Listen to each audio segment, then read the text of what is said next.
প্রিয় দর্শক আসসালামু আলাইকুম। তো দর্শক, আজকে আমরা এক অসহায় মেয়ের গল্প তুলে ধরবো, যার নাম হচ্ছে মেঘলা।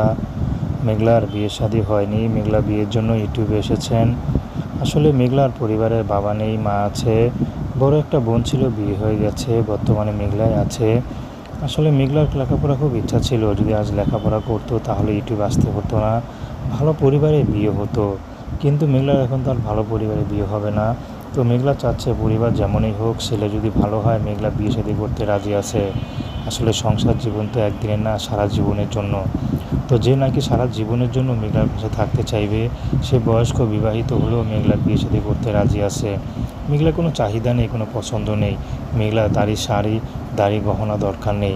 মেঘলা শুধু চায় ভালো একটা মানুষ, যাকে নিয়ে সুখে দুঃখে রুমে একটা দেয়ালে, চার দেয়ালে একসাথে থাকতে পারবে। তাহলে মেঘলার কিছু চাওয়ার নেই। তো দর্শক, এই ছিল মেঘলার জীবনের সংক্ষিপ্ত জীবন কাহিনী। তো মেঘলার সাথে যোগাযোগ করতে চাইলে স্ক্রিনে দেওয়া নাম্বার আছে, ওই নাম্বারে ফোন দিলে আপনারা যোগাযোগ করতে পারবেন।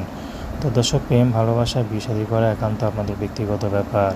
আসুন আমরা ৫ ওয়াক্ত নামাজ পড়ি, সর্বদা দেশের সেবা করি। আসসালামু আলাইকুম।